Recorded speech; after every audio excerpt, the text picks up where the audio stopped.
दोस्तों, welcome to forex राजा, आपका channel USD INR analysis के लिए। तो दोस्तों चलिए हम देखते हैं क्या मूवमेंट हुआ मार्केट में ऑन 17 जो फ्राइडे था और उसे कंपेयर करते हैं हमारे एनालिसिस से। ठीक है, तो ये देखिए दोस्तों, ये था फ्राइडे। एक सेकेंड, फ्राइडे का चार्ट ले लेते हैं दोस्तों। हाँ, ये था फ्राइडे का चार्ट। आप देख सकते हैं दोस्तों, फ्राइडे को जब मार्केट का ओपनिंग हुआ ऑलमोस्ट 9 o'clock को, मैंने आपको एक इम्पॉर्टेंट लेवल बताया था जिसके ऊपर अगर स्पॉट है तो मैं बाई करूँगा, बाई साइड पर रहूँगा। वो लेवल था 83.236। ठीक है, थर्सडे इवनिंग का एनालिसिस जो मैंने डाला है वो देख लीजिए आप। और आप देख सकते हैं 9 बजे को यहाँ पे स्पॉट ने ओपन किया ऑलमोस्ट 83.26 पे, और अगर 83.236 के ऊपर है तो हमारा नेक्स्ट एक्सपेक्टेशन था कि स्पॉट 83.27 के ऊपर जाएगा और वॉचेबल लेवल था 83.29। करेक्ट, ये तीनों लेवल मैंने बताए थे। तो ऊपर गया, फिर एक्सपायरी के टाइम पे ऑलमोस्ट उधर ही रहा दोस्तों, और एक्सपायरी के बाद आप देख सकते हैं शाम को एक्सपायरी के लेवल के बाद ऑलमोस्ट 83.27 के लेवल पे ही ट्रेड करता रहा, 29 को टच नहीं किया, तो एक्सपायरी कुछ खास भी नहीं रहा दोस्तों। उसके बाद क्या हुआ आप शाम को देख सकते हैं, इवनिंग को एक फॉल आया 6 बजे के बाद, क्योंकि जो फ्राइडे इवनिंग को थोड़ा बहुत डेटा आना था, उस डेटा के वजह से वापस कंट्रोलिंग शुरू हो गई। आप देख सकते हैं नीचे आया, बट इस बार आप देख सकते हैं 83.236 के नीचे नहीं गया और यही रेंज को पकड़ा रहा। जब भी 83.23 के पास आता है कुछ ना कुछ बाइंग आ जाता है दोस्तों, और यही लेवल को मेंटेन करते हुए हमें क्लोजिंग मिली है ऑलमोस्ट 83.25 का।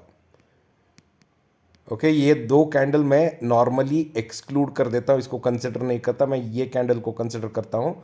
ऑलमोस्ट 83.25 के ऊपर हमारा अभी फ़िलहाल क्लोजिंग आया है दोस्तों। तो मोटा मोटा फ्राइडे एक्सपायरी के दिन कुछ खास ट्रेड नहीं रहा दोस्तों। हमने 3 ट्रेड लिए थे, शायद 4 ट्रेड लिए थे। दो फ्यूचर्स में एक फ्यूचर में लिया था, 2-3 ऑप्शंस में लिया था, और प्रिटी मच बहुत ही फ्लैट दिन था, तो कुछ खास प्रॉफिट तो नहीं हुआ दोस्तों फ्राइडे। ठीक है, तो आइए हम करते हैं एनालिसिस कल के लिए, और कल क्या हो सकता है मार्केट में, और कल के लिए कौन सा लेवल्स हमको इम्पॉर्टेंट है वो लेवल हमें जानना पड़ेगा दोस्तों। एक सेकेंड, उसके लिए थोड़ा डेटा लेता हूं दोस्तों मैं, और रेंज भी लेता हूं क्योंकि रेंज इम्पॉर्टेंट है अभी हमारे लिए। ठीक है, तो दोस्तों कल के लिए आपको फिर से सबसे इम्पॉर्टेंट लेवल वही वॉच करना पड़ेगा, क्योंकि वो लेवल है 83.236। ये लेवल ही वॉच करना पड़ेगा आपको, क्योंकि फ्राइडे को क्या हुआ, यही लेवल से बाउंस मिला, ऊपर गया, बट 27 को ब्रेक नहीं कर पाया। तो अगर स्पॉट 83.236 के ऊपर है तो बाइंग लेवल्स बनती है। 83.236 के ऊपर ही रहता है दोस्तों, तो आप अपना अगला टारगेट कल देख सकते हैं, वो है 83.29। आज मैं 83.27 नहीं दे रहा हूं, क्योंकि वो एक रेसिस्टेंस बहुत बार टच हो चुका है, तो हमें डायरेक्टली जाना चाहिए 83.29। 83.29 के ऊपर दोस्तों हमें जाना चाहिए 83.34। अगर 83.34 के ऊपर स्पॉट ट्रेड करता है तो हमें जाना चाहिए 83.41। ठीक है, ये सारे बन जाते हैं आपके रेसिस्टेंसेस। नीचे के तरफ दोस्तों जब तक 83.21 ब्रेक, नीचे के तरफ अगर स्पॉट 83.236 के नीचे रहता है तो 83.21 आने की चांसेस है, और 83.21 के नीचे बहुत सारे सपोर्ट्स हैं। दो इंपॉर्टेंट सपोर्ट है, वो है 83.18 और 83.16। उसके नीचे और भी सपोर्ट्स है दोस्तों। अब मैं सेलिंग तभी करूंगा जब स्पॉट 83 के नीचे जाएगा। उसके ऊपर अगर स्पॉट 83.03 83.02 के पास भी आया, और वहां से अगर रिवर्सल दिखा रहा है चार्ट्स पे, तो मैं बाई साइड पे ही रहूंगा दोस्तों।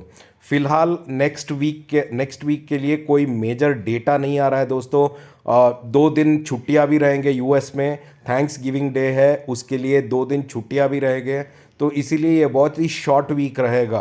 तो इस वीक को थोड़ा ऑब्जर्व कीजिए दोस्तों, क्योंकि डेटा वाइज कुछ खास नहीं है। मेन थिंग इज़ क्या इंटरेस्ट रेट्स को यूएस स्टेडी रखेगा दिसंबर पे या इंटरेस्ट रेट्स बढ़ाएगा, उसी न्यूज़ के इर्द गिर्द ही घूमता रहेगा। तो ये हफ्ता पूरा टेक्निकल्स पे फोकस कीजिए, लेवल्स पे फोकस कीजिए, और अगर लेवल्स टूटता है, रेसिस्टेंसेस टूटता है तो बाई कर सकते हैं, सपोर्ट्स टूटता है तो सेल कर सकते हैं। यही मेरा ट्रेड प्लान है कल के लिए और मैं यही फॉलो करूंगा दोस्तों। आशा करता हूं कि आपको वीडियो अच्छा लग रहा है। जो भी मेरा वीडियो पहली बार देख रहा है मैं उनको रिक्वेस्ट करता हूं कि मेरा चैनल को सब्सक्राइब कीजिए और प्लीज़ बेल आइकन दबा दीजिए। और अगर आपको मेरे साथ टेलीग्राम पे जुड़ना है तो नीचे लिंक डिस्क्रिप्शन में है, आप डिस्क्रिप्शन को क्लिक करके टेलीग्राम का लिंक देख सकते हैं और उसे क्लिक करके ज्वाइन कर सकते हैं दोस्तों। ठीक है, now let's do the analysis in English. So hi friends, welcome to Forex Raja, your channel for USD INR analysis. So friends, let's look at what happened on Friday, and based on what happened on Friday, let's look at the analysis. Right, on Friday friends, for Friday I had given you a very important level which is 83.236, and if spot is above 83.236 I'll be on the buy side. This is what I had told you. Above 83.236 my first target was 83.27, and above 83.27 my second target was 83.292. right now you can see here at 9 o'clock in the morning, right, spot opened up almost at 83.2526 levels, which itself was a confirmation that spot is above 83.26. So, and then spot slowly moved up during the course of the day. The entire Friday slowly spot moved up, but it did not break 83.29. And in the evening after 6 o'clock friends, you can see here spot started coming down because of some basic data that came from US was not so great, and that's the reason you can see spot going down. But at any point of time when spot came near 83.23, people started buying. You can see the buying trends coming whenever spot used to come near this level, and hence at the end of the day you can see here an up down, and again a big buying at 82.23 levels, and spot has given an up move. Now I will not consider these two candles. For me the closing comes near 83.25 itself. So this week's closing is 83.25, which looks a pretty healthy closing friends. The only thing is we have to be a little bit watchful. Next level RBI intervention has to be watched out. You need to watch commodities like gold, bond yields, as well as dollar index, how they are reacting across markets. The war between Israel and Hamas still ongoing. Russia again has started its drone attacks on Kyiv, which is the capital of Ukraine, which has started from yesterday. Now we have to see what is the impact of that going to be on the market or tomorrow morning. So all of these things have to be watched out. There's no major news coming up next week. It's going to be a short week for US because there's going to be 24th and 25th, both going to be holidays in US due to Thanksgiving, and hence in a short week it's very important that you take proper trades rather than going venturing out with big trades. So it's going to be interesting. Let's see how things go, friends. Let's plan our trade for tomorrow, friends. For the plan from tomorrow will be very simple, and let me just take some levels over here which is important. All right, so friends, again for tomorrow, watch out for, I'll be watching out for this level again, which is 83.236. If spot is above 83.236, my first important level that I'll watch out for is 83.29. I will not take 83.27 now. The reason being 83.27 has been tested multiple times, and I'm very positive that if spot is above 83.236, it will go to spot will go to 83.29. From there, spot can go to 83.34, and above 83.34, friends, spot can go to 83.41 on the upside. On the downside, friends, if spot is below 83.236, then spot can test its first support at 83.21. Below 83.21 there are two supports right here. One is 83.18 and 83.16. okay, these will be the downside supports if spot breaks 83.236, and these will be the upside resistances. Now, if spot goes anything below or anything up, I'll update in my Telegram channel. The link is right below in the description. You can click and join.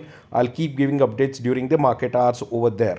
All right. So this is going to be my trading ranges for tomorrow, friends, where I'll be trying to see what possible opportunities can come for trade tomorrow. I hope you're liking the video. For those people watching the video for the first time, request you to subscribe to my channel and also press the bell icon so that you get notified with all videos. At the same time, you can join my Telegram channel. The link is right below in the description of this video.